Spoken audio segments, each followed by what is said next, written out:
Hello ladies and gentlemen, and welcome back to what's going to be Lab 11. Unfortunately, this is going to be the last video that I'm going to spend with you, because obviously this is the end of term now, which is somewhat sad. But hopefully you've all looked at the lecture, the previous one, so for this particular slide that we're looking at here. So it's lecture 14 on regression, and in this lab session now I'm just going to work through some examples, some fairly easy examples with a nice simple data set in order to show you how to actually run initially just some simple bivariate regressions, and then also at the end just to show you how to run a multiple regression model. Okay, so let me just get this started up here with RStudio.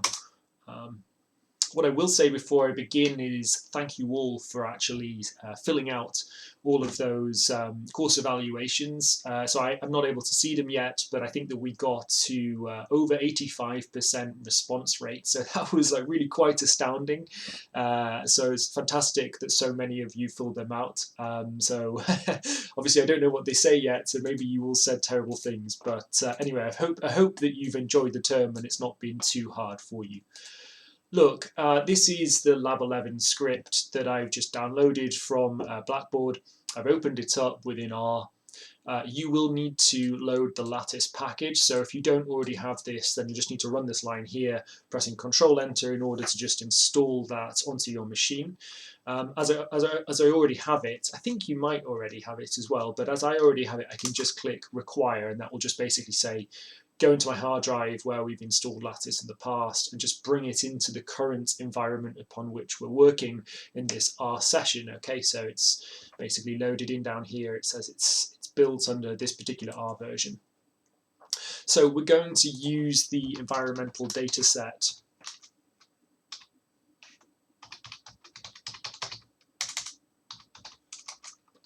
So this is, I think, the same one that we used in the correlation lecture as well. So it shouldn't be hard for you to kind of get up to speed with what this is. You should already know it. It's the atmospheric environmental conditions in NYC. And this is kind of a classic data set. I think I mentioned this before. So there are a set of kind of inbuilt data sets which come with R, which are kind of well known and kind of used across a range of different examples when you're kind of learning the ropes. And this is the one that I've picked up here. So there's 111 observations, and there's 4 variables. So there's the average ozone concentration, so that's the hourly measurement, and it's in parts per billion. There's the radiation, so that's the solar radiation, so the level of sunlight from 8 AM to midday in Langleys, that's the unit. Temperature, maximum daily temperature in degrees Fahrenheit, and then wind, so the average wind speed in miles per hour for those morning periods there. Okay, so you should be familiar with this now. So we're just going to load straight in 2 variables, so an X and a Y variable here. So that's the temperature, which is going to be our independent variable, our predictor, and Y. So the dependent variable, which we're going to use, is ozone. So kind of the logic that we've got here is that temperature somehow has some impact on the level of ozone concentration. And you can kind of use a theoretical approach to kind of fit these types of models. So you can say, we think that there's this relationship here, let's try and run a model. Or you could just be doing this as some sort of exploratory analysis. So maybe you don't have any a priori knowledge for what the model should be, and you're just wanting to run variables and quantify the impact that they might have on one another.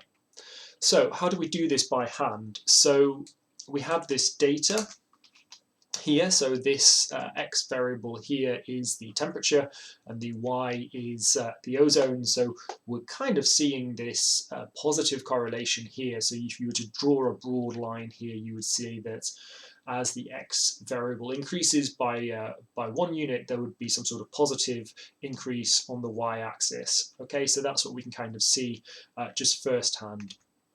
Let me just go to the lecture notes so that we can pick up on some of those equations. And what we want to do here is we want to actually get the equation. We want to calculate the components for the regression analysis, and I'm going to do it by hand. So we need the A value, which is the intercept, so the point at which if the x-axis was 0, the point at which the line would cross the y-axis. And then we also need to get the beta coefficient. So for the variable, the independent variable that we're using, how is it potentially related to this y variable? Okay, and we can calculate that in multiple ways. I kind of explained this is one way that you could do it. We have a more simplified version here, which we're going to follow today. And first we need to get the b variable, because we need it in order to calculate a. So what we're going to do here is we're going to get the correlation coefficient, and we're going to multiply it by the standard deviation of the y variable divided by the standard deviation of the x variable, okay? So that's exactly what we've got here. We've got the correlation coefficient, which is 0.698514 for these two variables, and then we can multiply it by so basically the product of this division just here, so the standard deviation of y divided by the standard deviation of x. Okay, and when we do that, what we get is a beta value of 2.43.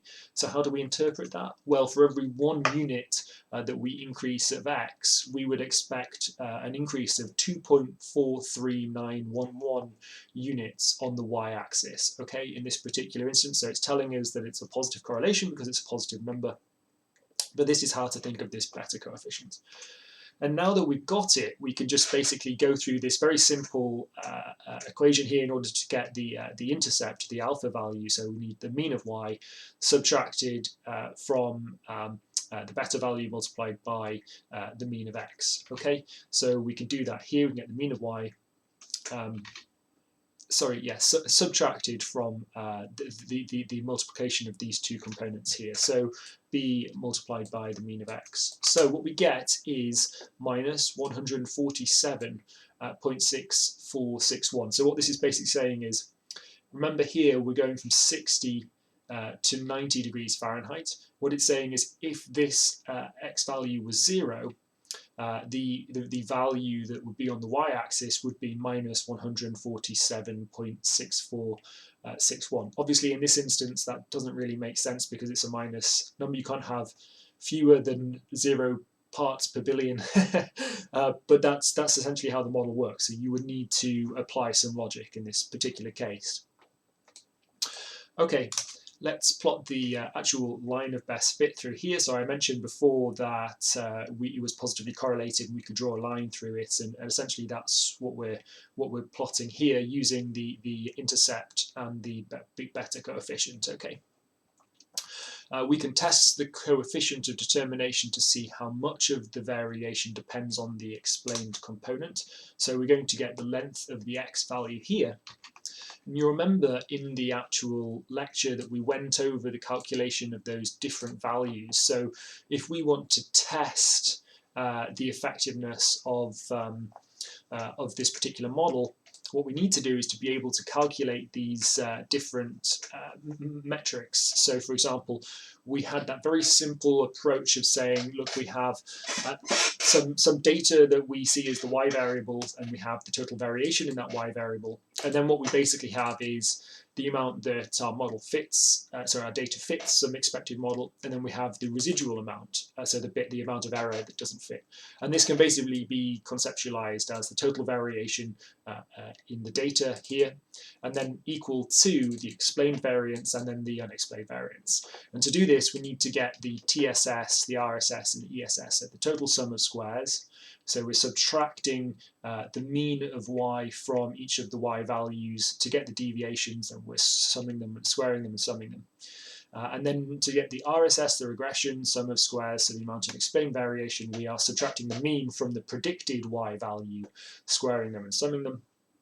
And then we're doing the same for the error, but the difference is that we are this time subtracting the predicted value from each of the y values, squaring them and summing them. Okay, and that's how we get the TSS, RSS, and ESS.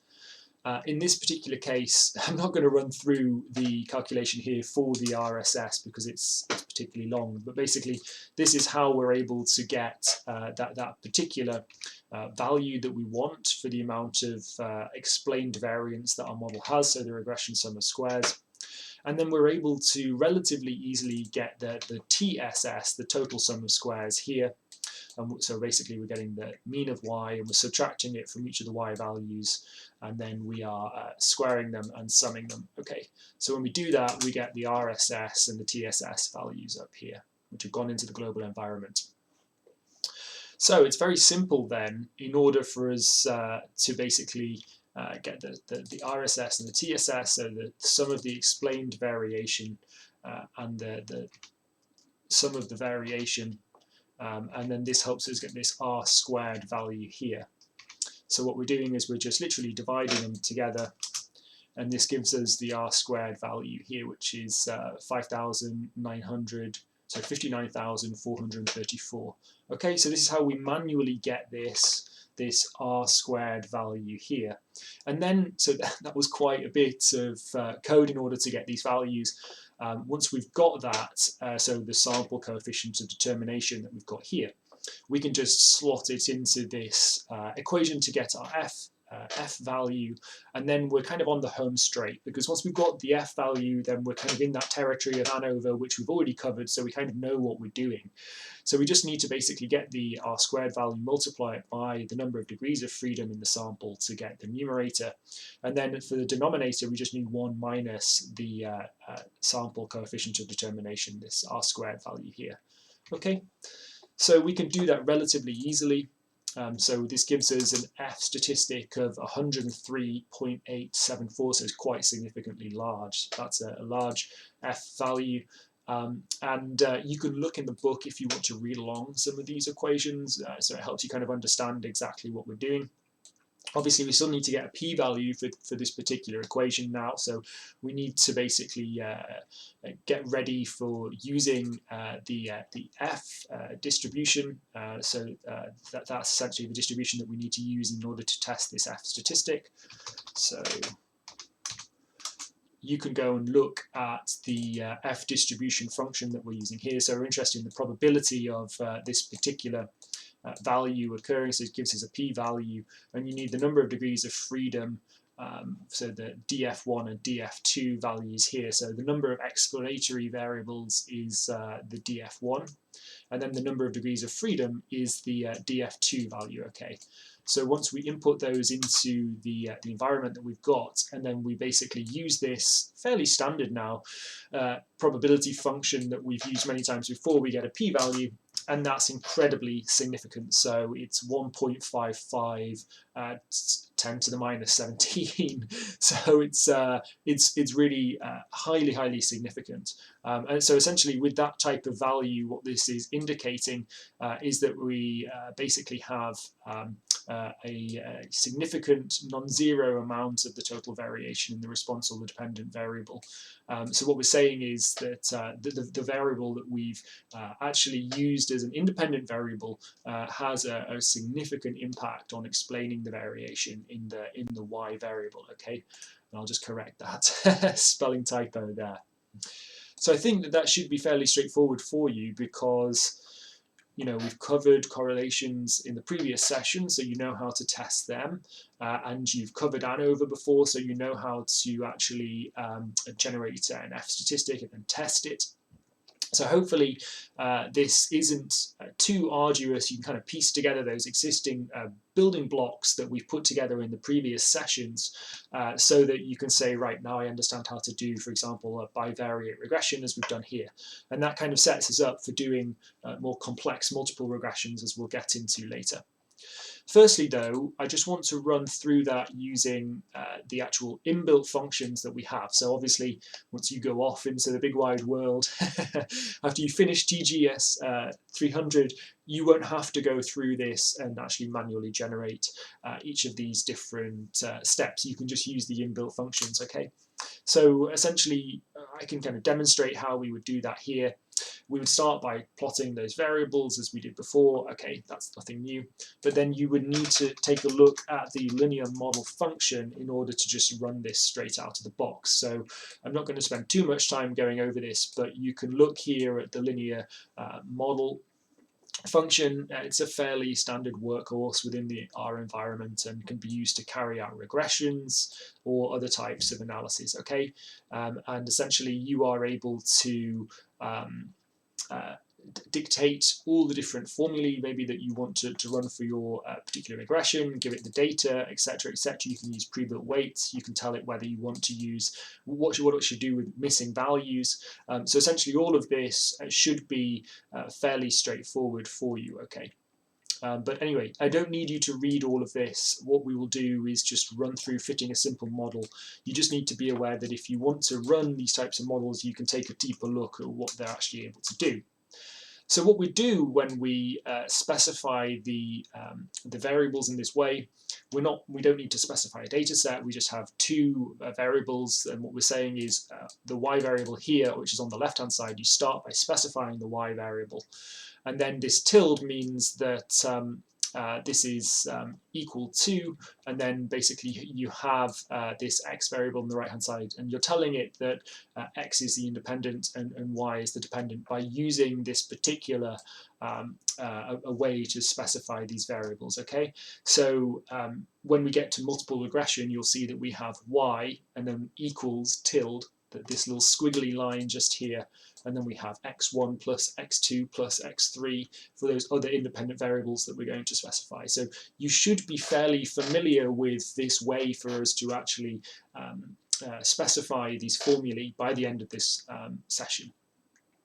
Once we've actually got that linear model, it's spitting out those values that we calculated manually before. So an alpha intercept value of minus 147 and a beta coefficient for x of 2.439. So this very much matches up automatically with the manual calculations that we did in the previous part of this laboratory session. We can also see the diagnostics for the model. So if we go up here and we press summary, this is basically saying get me the regression model, give me a summary of what we got. It's saying what you did was you specified the formula for the linear model was the y variable as the dependent and the x as the independent. And then it's telling us the residual quantiles. So what we're looking for here, because you remember we want our residuals to be normally distributed, is for us to be quite close to zero in terms of the median value, and you want to see not too much skew in the distribution of these values here. So we do have quite a bit of skew in here, but I mean we have a nice median, at least it's relatively close to zero, so this should give us some confidence that we're not breaching the assumptions too badly of this particular methodology. Coefficients, okay, so for the coefficients you then need to interpret both the intercept and the x.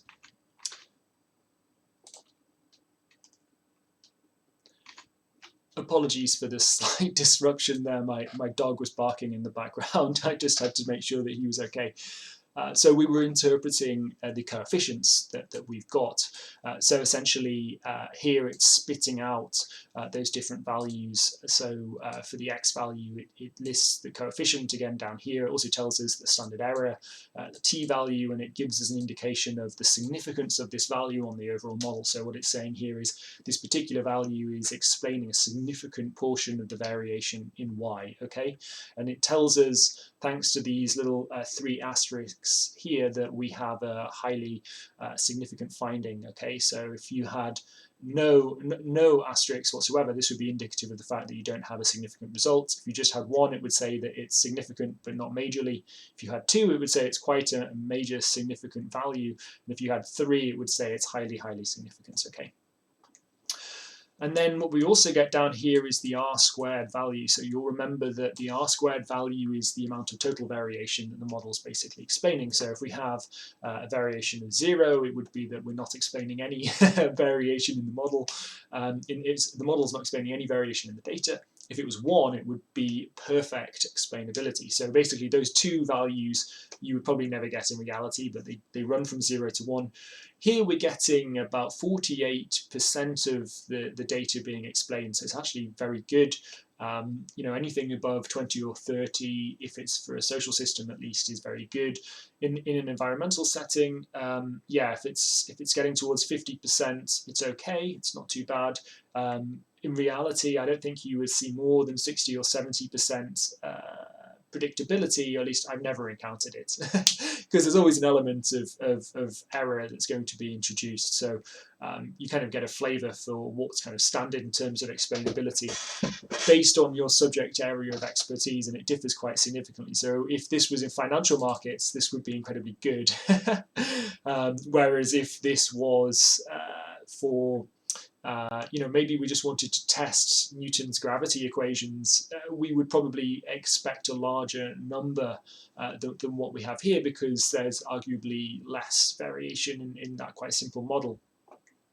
Okay, and I explained also that if you keep just putting in variables into the models, you have loads of predictors, you'll get penalized each time you add another one in, because otherwise you can kind of inflate this R value artificially. So the adjusted R squared is just kind of taking into account the number of predictors that you placed into the model. So here it's just slightly decreasing the value based on the predictor. It doesn't really matter when you have one, but if you have 4 or 5, then you could have quite a reduced R squared value once it's been adjusted. And finally, we're getting to the F statistic. So here we're just reproducing what we did manually. We're getting a value of 103.9.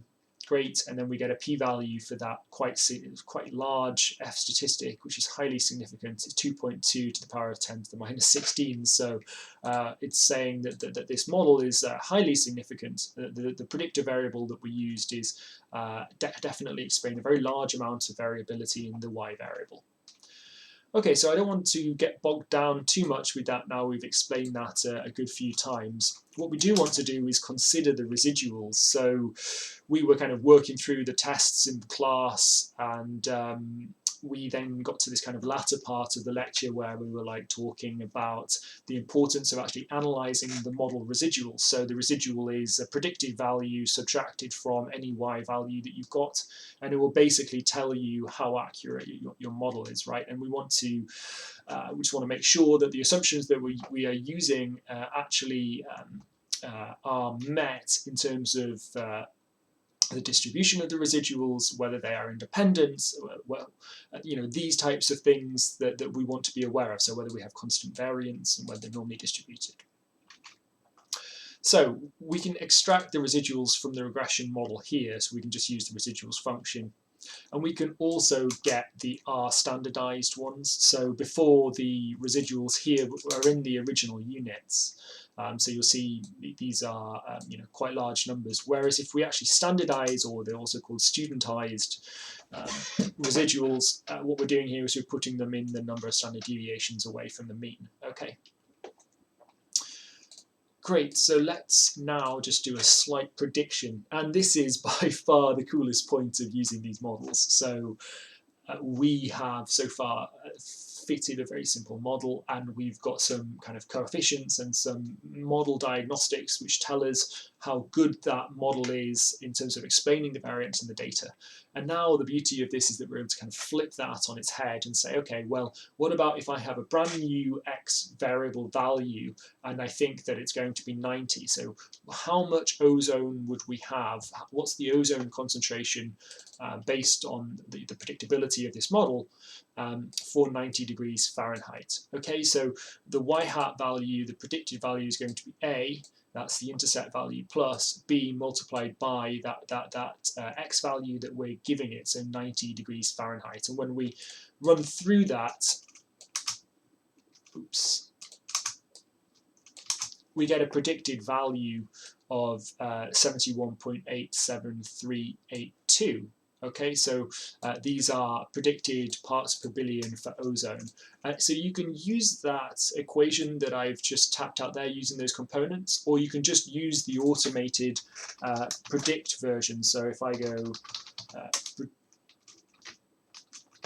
predict help, this is going to basically help us make model predictions, and you're just able to actually feed it that regression model that we already specified. So the regression object that we've assigned up here using the linear model approach, it just basically says, okay, let's use this regression model, and you can just feed it a value that you're interested in. It needs to go into the data frame, so this is just converting X into this just converting this value into a data frame and placing it into the predict function.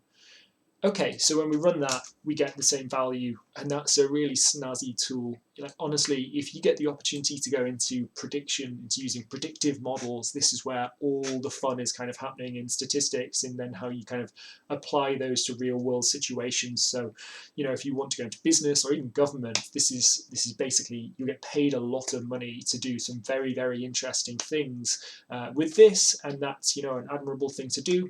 If you're not interested in money, then just think of it as, you know, the ability to have a much larger impact on making the world a better place. Okay, so if you do this type of predictive analytics work and you want to go and work for a charity or an organization that tries to make the world a better place, then, you know, you can get paid by the United Nations or the World Bank or some other development organization to do this type of work, you know, you'll have a very, very nice life as a consequence. So I very much encourage you to continue kind of using these techniques. Try to look at using them in your dissertation. Great, so that's just a bit of an overview as to how we kind of fit a model and then run it. What we just want to do now is to do some diagnostic analysis of those residuals. So you'll remember the residual is the predicted value subtracted from the observed response in Y that we have the original value. And this helps us understand the amount of deviation from the regression line. Okay, so if I just go a little bit further up, here we had the regression line that we fit in. We have these values that we want to understand. Okay, if I go down here, we have some actual examples. So this was for snowfall on the y-axis and distance from a lake on the x-axis. And we have the observed values in blue, and then we have the predicted values in red. And then you're able to look at the difference between so the predicted value and the actual value. So this is the residual here for this particular value that you've got. Okay. I think that this should all be fairly straightforward for you now. So we just need to make sure that we don't invalidate the model assumptions.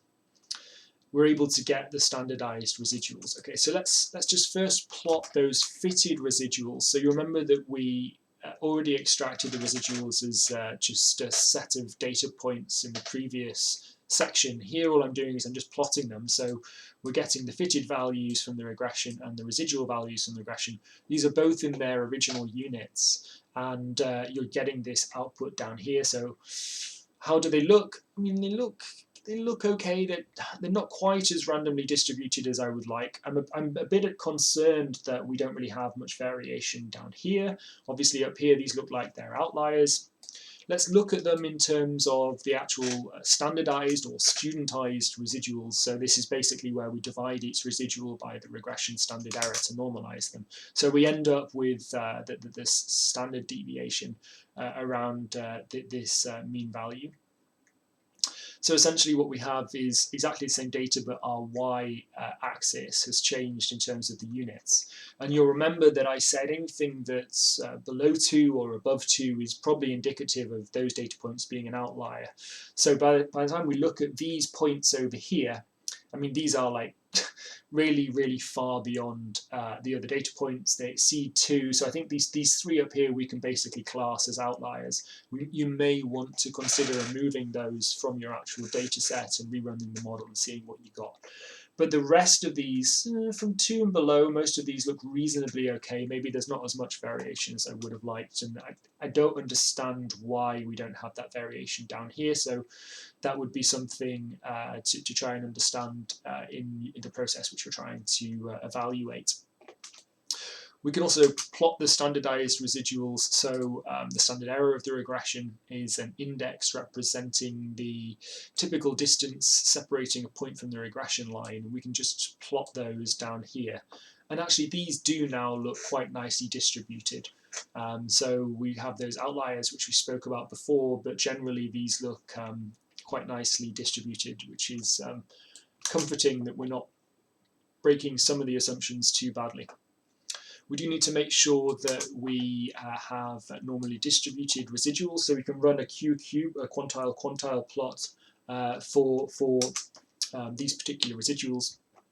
You know, ideally what you don't want to see are deviations from this line. So these up here are kind of worrying. These are where we've got those outliers that we that we discussed in the previous example. These look okay where they're kind of aligned on the line, that's fine. But then out here at the edges, something funky is happening. So I think that if I was going to be using this data and actually trying to write a report or a paper using it, I would probably go back and start to run some simple tests at the beginning, like the Kolmogorov-Smirnov test, just to check that the data is all normally distributed. You might want to consider excluding some of those outlier values that clearly are doing something completely different, and then rerunning the model. Great, so just the final section now where I'm just going to show you how to fit a multiple regression. So this shouldn't be any more complicated than what you've already been doing. This is just basically using some additional variables to try and see if we can explain more variance in the data. So the question is, well, what if we try to predict ozone from all the other variables in the environmental data set? So you're welcome to take a look again at that environmental data set. I think that you are fairly familiar with it now. And we basically are saying, look, we've got ozone, so the concentration of ozone, and then we want to see how much the temperature, the level of sunlight, so the radiation, and the wind actually affects that ozone concentration. Okay, so we've got those variables, we can actually input them into the global environment, and we've got them placed in now as just individual vectors of data. We can then actually start to just plot these variables, and this is a really nice way to basically create a panel of scatter plots. So what you can use is you can use the pairs function, help pairs. So this is how you produce a scatter plot matrix. And the beauty of this is you're able to look at the correlations between lots of different factors that you might place into your model, okay? So we had a look at that one before. Obviously, there's a lot going on there. So I'm just going to take the lower panel here. So all that does is just cut out the lower part. So it's the same data, it's just reversed. So we don't really need to worry about it too much. And the way to actually read this is, you see here we have ozone. This is indicative of the fact that ozone, in this case, is on the y-axis as you move across here. And then for each of these variables below, if we're on this top row, it would indicate that radiation is on the x-axis, temperature is on the x-axis here, and wind is on the x-axis here. And now we can kind of look at how they're related to each other. So what's quite nice is that as the level of sunlight increases on the x-axis here, we do get an increase in ozone concentration, which is logical because we know that sunlight is required in order for that ozone breakdown process to take place. And therefore this indicates that there's a positive correlation here. If we do the same for temperature, we get another positive correlation, so it's suggesting that as the temperature increases, the ozone concentration increases too. And also here, wind is indicative of the fact that as the wind increases, we get a decrease in the level of ozone concentration. So these previous two are positive correlations, but here this is a negative correlation, okay? And that makes sense because, you know, if you think that you're walking along, you're in Manhattan, okay, you just grabbed coffee, you're going for a walk, it's a hot July day in New York City, and you're in the middle of all the skyscrapers. You know, what you have generally is this kind of canyoning effect where all the cars and the vehicles are at the bottom and you have steep buildings either side, and on those days where there's no wind, most of the air pollution kind of circles around and doesn't really get blown out either to sea on the eastern seaboard or across the Hudson River to the west. So it just kind of gets trapped, and you get all of that air pollution kind of circulating around the buildings. And that's kind of what we're seeing here. So if there was lots of wind, it would kind of be blowing that air pollution and the ozone off to some other part away from Manhattan. Whereas if there is no wind at all, then we would be getting that canyoning effect. And you know, I love going to New York in short doses for a couple of days, but if you live there, it's, along with being in central LA as well, it's quite significant air quality problems, mainly through the use of, you know, fossil fuels combined with temperature. And there's also other kind of you know, environmental factors, such as here, this is obviously a natural process in terms of the ozone availability, but it does have an impact on your health as well. So So look, that's kind of like a breakdown of why we kind of have this effect from the kind of theoretical standpoint. Obviously, we haven't fitted the model yet, but we know a priori that New York City has some particular characteristics and that there's some sort of relationship between these variables and this outcome variable, ozone, which has some health implications, okay? And you can Wikipedia more about ozone if you're interested in it, but this is good because it shows that for those variables of interest that we're using as predictors, they are correlated with the output variable ozone. But then if we look at the correlation of the other variables, generally they're not really that correlated with each other, which is very good. That's exactly what we want. Whereas there's a little bit of negative correlation with temperature and wind, but we can kind of live with that. So this is what you want. You want strong correlations between your predictors and your outcome variable, and then you want the other predictor variables to not be correlated together. Okay, you can see that these are not correlated here in any way. Okay, so I hope that you kind of understand now how to actually create a scatter plot matrix. They're fun tools, and this is very simple. You can also add color, you can add shape. If you look at ggplot2, so the graphical package that we did work with at the beginning of term, there's so many different ways that you could visualize that data. Okay, let's move on now. So since ozone is our dependent variable, we like to see a nice linear pattern between it and each of the other variables. Yeah, that's fine, so we did that. Also, it's good to see little to no pattern between the various independent variables. Great, so we basically just confirm that we don't have massive amounts of multicollinearity. Okay, so that's correlation among those predictor variables. Now, we can just use the simple linear model function that we used before, lm. So we're just going to call that function. Remember, the tilde is indicative of which the dependent variable is, which is always on the left, and then the independent variables that we always have on the right. So imagine if we wrote this as an equation, it would be y equals x1 plus x2 plus x3, and then we would have an error term on the end plus any error term, so an amount of variation we haven't explained, okay? And that's basically what this linear model is doing here. So we can fit it, and it's saying that this is our specified formula. So ozone being the dependent variable because it's indicated by the tilde, and then our three independent variables we expect we are estimating the degree to which they predict this outcome variable.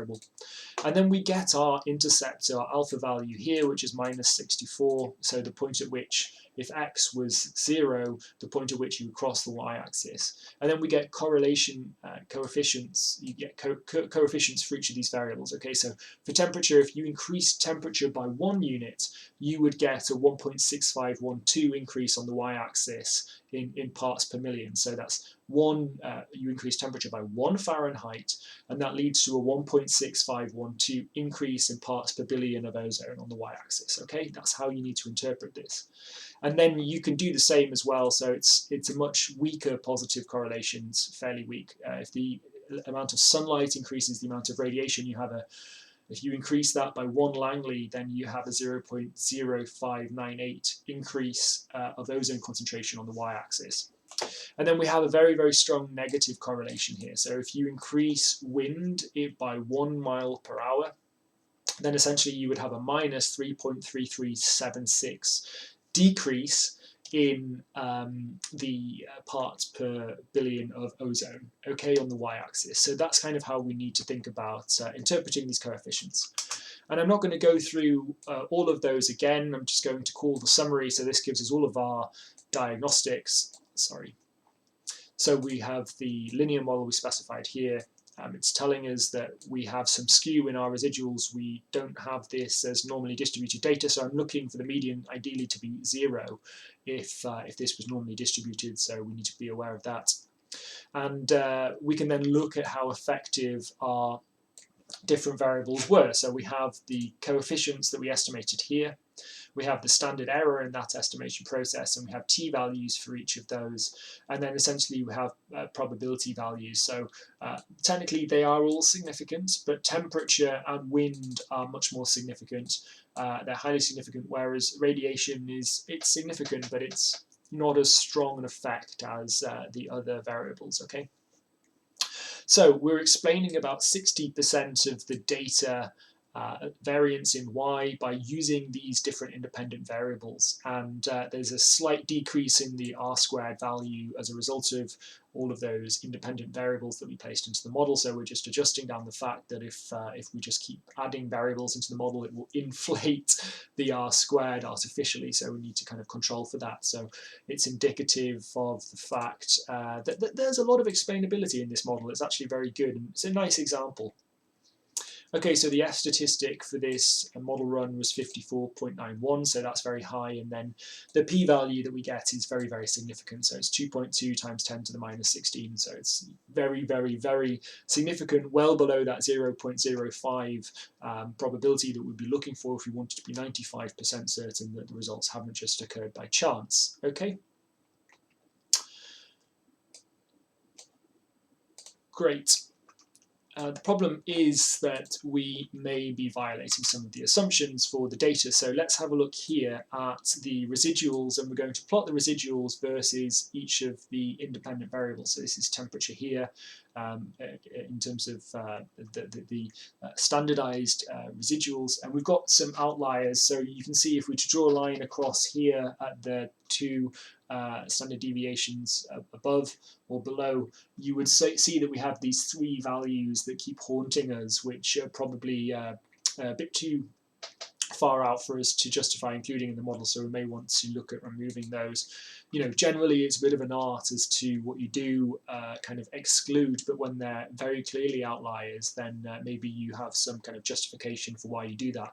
You just need to make very clear why you've excluded those values and have a reason for it when you're writing up your paper or your dissertation, so that you know, whoever's marking it has kind of understands that you've thought about this logically, and that, you know, just pulling out data from the model is really quite concerning. You can't just pull the data out, you can't pull data points out until you get the result that you want. That's highly scientifically dubious. But what you also can't do is you can't remove data points and not tell anyone about it. You know, your paper has to be an exact representation of the method that you carried out so that someone can reproduce those results, okay? Let's plot radiation, and here, well, that's actually quite nicely distributed data in the residuals, so they don't look like there's any kind of pattern there. They look all very random, which is good. And then wind, we do have some kind of missing data points down here, and I don't know why that is, but generally we've got some okay distribution, but we have quite a few outliers as well, so we need to look into that. We can also look at the fitted values, and these are somewhat concerning because I don't know why we have this kind of gap over here. Maybe it's because, I'm just taking a stab here, maybe because we only measured those data points in the summer, and therefore we only have a certain number of a certain amount of variance in the temperature range. I don't know. Maybe we don't get to a point where the ozone parts per billion decrease to the extent whereby we would then fill out all of that kind of variance. I'm not sure, but you would need to go back and actually think about how you collected the data and why it was collected in that way, and why maybe you were getting some kind of funky patterns in the residuals when you actually plotted them. Okay, so fitted values are harder to visualize when having more than one independent variable. Okay, so there's no direct kind of line of best fit.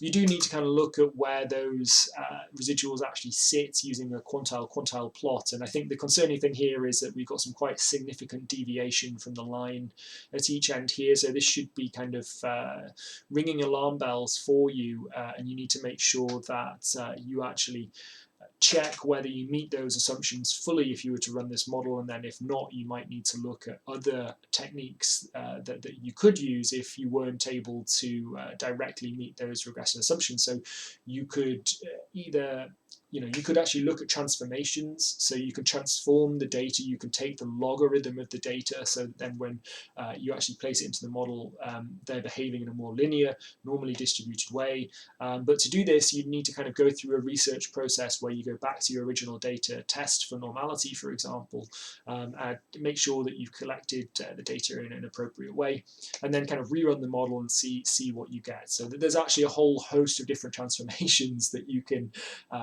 adapt in order to try and overcome some of these issues, particularly if you've got non-normally distributed residuals. Okay, so I don't want to talk forever. I think that we've covered quite a bit of material now. You've got the lecture and you've got this video for how we've actually gone over the code for a variety of different tests. And you've also got the chapter in the book. Okay, so remember this week it's chapter 17 within McGrew et al. And that should set you up for understanding how to run regressions. So that's kind of it, unfortunately. So I'm very sad to not be able to meet you all in person, but hopefully I'll see you on campus next term. Please do come and introduce yourself to me. The test, the final exams, what's coming up really. So you've got an assignment this week that you need to fill out and submit by next Thursday. So let me just check what date that is. So that's going to be something like May 6th. And then I'm going to put the final exam up and I'm going to email you to let you know when that's going to be now. But I'm still waiting for GMU to tell me exactly when those finalised results need to be submitted. And I'm going to therefore then set the exam so that hopefully it gives you as much time to prep before those final results are due. And then I'll leave it open for a few days for you to be able to take it basically. But as ever, there'll be like a set of tests which are ungraded, and you need to take those in order to prepare so you know what you do or you don't know. And then essentially you need to take the final exam, and then that will all be graded, and you'll get a grade, I presume, in something like a week or a week and a half's time for this particular module. Great, well, thank you very much for tuning in. It's been really great to have you this term. I've enjoyed speaking to some of you via email, and do reach out to me if you've got any further questions or queries about any of the content. So good luck with the exam, and I'll see you all soon. Goodbye, thank you.